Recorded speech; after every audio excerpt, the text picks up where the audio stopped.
Hey guys, welcome to this video. Today we're going to talk about how to talk to pre-foreclosure sellers. How do you communicate with sellers that are going through foreclosure? Welcome to this video, guys. Today that's exactly what we're going to talk about, so you can start getting as many deals as you can in real estate, whether you want to keep it for yourself, maybe build your portfolio, or you want to wholesale them, obviously sell the contract.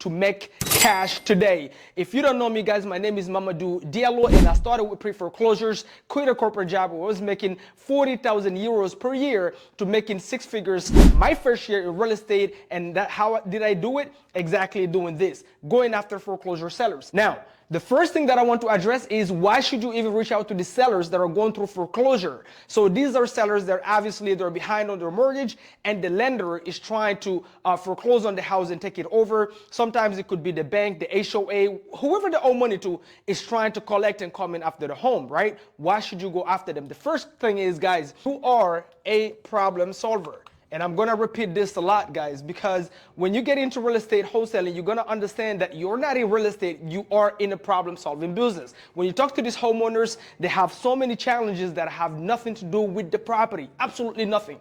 It's people that are going through divorce, it's people that just lost their job, it's people that have death in the family, right? It's people that are going through life challenges, and so the problems you're going to solve have nothing to do with the property. So the first thing first is, the reason you should go after them is that if you are somebody who genuinely care about helping others and you want to feel fulfilled, right, when you close a deal. I remember my first check was a $68,000 check from a foreclosure property, and I called the seller and he was behind like 2 years. He already vacated the property. He used to be a general contractor, and guess what happened? He fell, lost his job, ended up at the hospital for 2 years. He had all the bills piling up and all that fun stuff, vacated the house, then went to live with his daughter. And today we're going to talk about how you can actually find these sellers, and then how can you reach out to them and market to them. But genuinely, if you don't care about helping others, look at yourself sort of a real estate doctor. Imagine you walking into your doctor's office. What is the first thing your doctor do? The first thing they do is identify your pain. So they start asking you a bunch of questions about your head, your shoulders, your hands.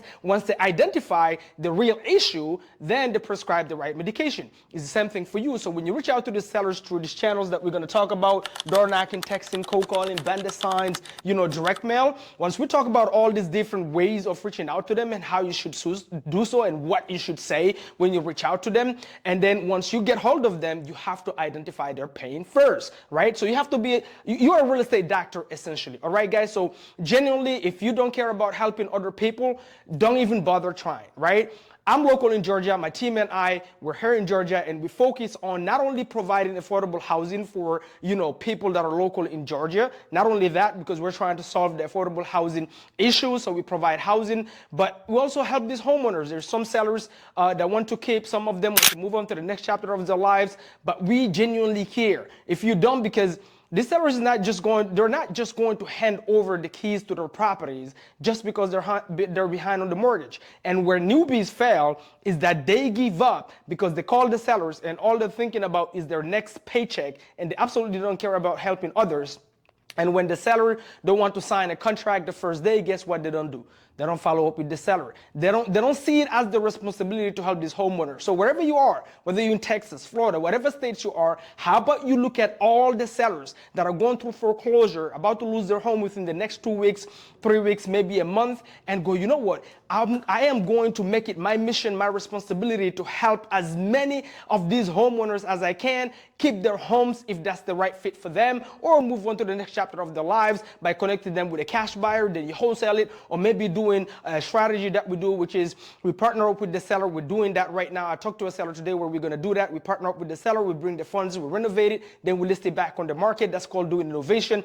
Whatever strategy that works for them. Sometimes you just connect them with a realtor, right? Because, maybe a good fit for them is to list it, the property is brand new, plus they have equity. All right, guys? So you have to genuinely care. That's the number one thing why you should reach out, okay? Number two is, how should you reach out, right? The first thing first is, most people that start, if you started like me, I started as a solopreneur, right? I was alone. I didn't have a team. Like right now I have a team. I think we're about 7 or 8, okay? I have a team. And so But when I started, I was a solopreneur. I was doing the calls. I was doing the follow-ups. I was walking the properties, right? I was talking to the title companies. I was doing the paperwork. So I was a solopreneur, and I only had so much time during the day. We all have 24 hours. And so if you're a solopreneur, you have to remember real estate wholesaling, it's not a real estate business. It's a marketing and sales business. What does that mean? That means it's a numbers game. That means the more people you can talk to on a daily basis, the better. Right? To give you a chance, to give yourself the best chance to get your first deal the fastest way possible is to talk to as many people as you can. And if you're alone, you cannot be all over the place trying everything. All right? So if you're alone, you have to find the one that is going to be the most effective, not only cost effective, the one that is going to cost you the least or maybe even free, but also the one that you can scale faster because of your availability. For example, let's say you're a solopreneur, you're just starting alone, and then also you have a 9 to 5 on top of that. Guess what you don't have? You don't have a lot of time. You don't have from Monday to Friday, Monday to Saturday, you don't have 8 hours a day, right? Because maybe you wake up at 7, then you work till 5, then you come back home, then you have everything else, the wife, the kids, the girlfriend, whatever the case may be, then you're tired, then you need a nap, right? So you don't have a lot of time. So guess what? Here we have door knocking, texting, or cold calling. For you as a solopreneur, cold calling, I would say, would be number one. Why? Because you can scale it. If you come back from your 9 to 5 or whatever else you got going on, you can sit down on your phone and dial as many sellers as you can. Certain states, like for us, man, we call all the way to 9 p.m., sometimes 10 p.m. We don't care. Remember, guys, if you truly care about solving problems, you don't care bothering these sellers because they need help. They actually genuinely need help, right? So, boom, cold calling will be more scalable for you because you can make way more calls. Now, if you ask me the most effective one, like the last deal we just closed, one of the last deals actually that we just closed, we made $63,000 on this deal, and that was from a door knock. That was from a door knock right here. Now, door knocking when it comes to pre-foreclosures, guys, is always going to be the most effective, and here is why. If you really think about it logically, these are sellers that are behind on bills, they're about to lose their home, and so obviously they don't have money. Okay, what is the first thing that, if they don't have money, what is the first thing that happens to the sellers is that their numbers oftentimes get disconnected because they cannot even pay the phone bill. And so when you try to cold call them or text them, guess what? You cannot get hold of anybody. And so if somebody's door knocking, like my team and I, so my team door knocks, right? We do all these strategies now because I have a team and we can divide and conquer. We door knock, we cold call, we text, and then we do bandit signs, right? You can see the sign right here and you can read what it says, right? So we put bandit signs to get calls coming in, all right? But if you don't have a team, obviously you're cold calling. So if I am door knocking, I'm going face to face and knocking on these doors because I'm full time, I have the time, I can door knock. My team does between 15 and 20 doors per day each, okay? And so that brings us on average between 2 to 4 deals on a monthly basis consistently, right? About 1 to 2 hot leads per week. All right. So with that being said, my team will always be way more effective than you and get way better deals. The reason being is because the sellers that have their numbers disconnected, guess what? My team is on their face, or somebody else that is door knocking is on their face. Now, that doesn't mean that you cannot get deals just being on your couch and making what? Doing the cold calls. It just means, though, that you're going to have to work 3 times more than the person that is door knocking. You have to scale your calls up. So instead of making like 40 calls a day, you should try to make like 80. On your free time or the times that you decide to call. So the most effective for you, if you're a solopreneur, you don't have a lot of time, is cold calling. Now, door knocking, I just told you guys, is always going to be the most effective. Door knocking the sellers. Now, what we do, our process is, guys, first we door knock them. And then right after that, the sellers that are not there or maybe the property is vacant. Guys, I wrote here FBI for a reason. When it comes to pre-foreclosures, I want to let you know right now, you have to literally become an FBI agent. Most of the work comes afterwards. Getting the data is easy. You go on auction.com, you can get the data. You go on preforeclosures.com, you can get the data. You can go to your local county and get the data for absolutely free. The data is the easiest. For us, I'm going to put in the description below the site that we use to get the numbers to skip trace. But you can go on truepeoplesearch.com, put your addresses, and get the numbers for free. Now, typically, when you reach out to these homeowners, where most of our deals comes from, guys, it doesn't come from the seller itself. It comes from their family members. It comes from their family members, because oftentimes these sellers, some of them have already passed away. We literally have sellers that we found in jail.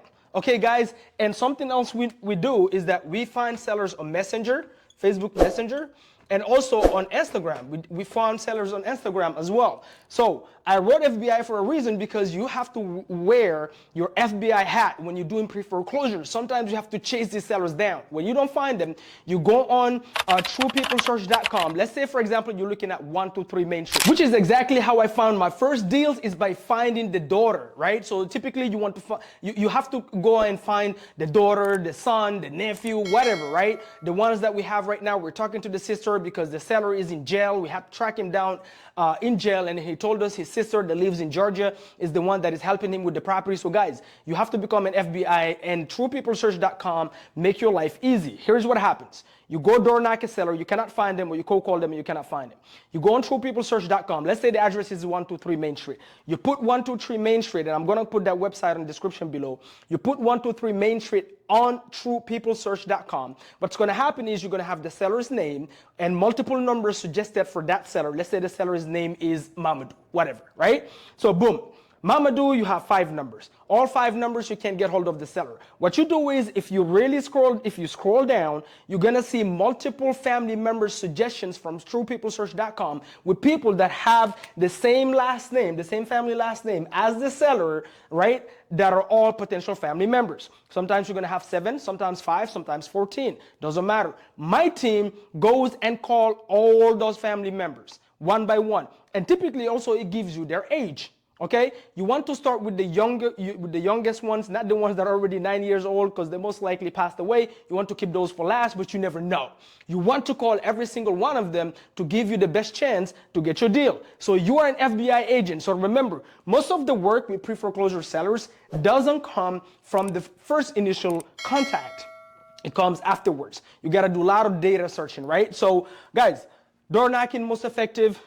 Texting, we text 200 texts per campaign per day. We use an app called REI Reply, and we literally automate the texting. Now you can also do, you can use a Google Voice and start texting, guys. Don't overthink it, right? When you first starting, if you don't have a big budget, right, and you don't have a lot of money, guess what? You can use a Google Voice number, because the thing is, when you go after pre-foreclosures, you're gonna realize oftentimes the data is small data. You sometimes have like 100 records. Okay, so it's not a lot of people, so you can hand text. Don't overthink it. What do you say to these sellers?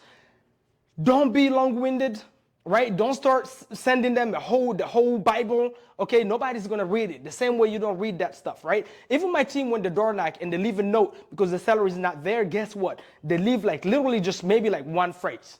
Maybe like one phrase, something catchy, something that is gonna make them call you back. Hey, it's John from down the street, your neighbor. I see you have an ongoing issue with the bank. I help homeowners like you. Call me. Whatever. Keep it very simple. Okay, don't make it too complicated. The conversation really happens on the phone once they call you. Okay, so texting, we do texting. We do all of these, guys. We do all of this to give ourselves the best chance possible. We have the cold calling.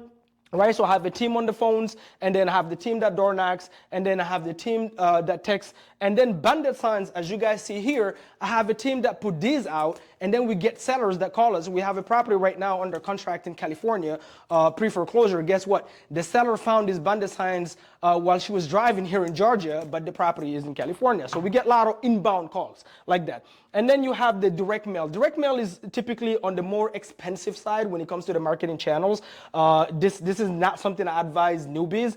But guys, cold calling, texting, and door knocking all day long. It's just sweat equity. What you tell the sellers is, typically when we're talking to the sellers, we say, hey, listen, I see you have an ongoing issue with the bank. I help homeowners in your situations all the time. And, I'm just here to assist. Tell me what's going on. What have you tried so far? And so I can give you all your options that is left based on what you've tried so far, or if you haven't tried anything.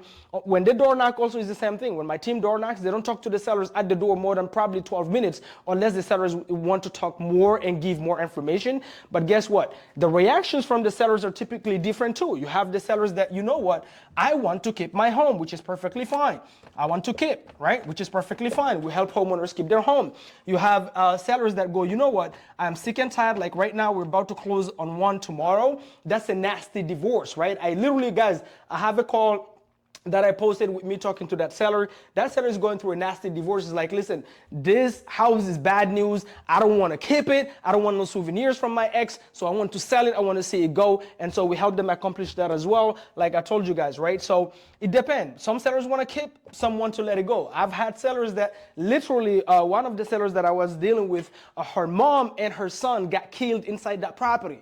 So guess what? Do you think that seller wants to keep that home? Even though she's emotionally attached to the property, she don't want to keep it. She want to see the property go. And so that's what we did. Remember, it's not about what you want. It's about what the seller wants and what the seller needs. Sometimes it's your job to walk the seller on what they need, because sometimes what the seller also wants kind of contradicts what they need a little bit. But guys, my team role plays all day long. We role play how to have this conversation. We role play the door knocking. So make sure you practice as well. But remember, practice makes progress, not perfection. So in order to be good on the phones, or like you gotta get on the phone. In order to be a good driver, you gotta get behind the wheel, right? So it's the same thing with this. Don't overthink it. Keep it simple. Start marketing, guys. I have a whole playlist of me having conversation with the sellers. Make sure you check that out. And I'm gonna pin some of those calls in the comments below. So make sure you check that out. And I'll see you guys in the next video. Give it a thumbs up if you got any value out of it. Boom, boom, boom.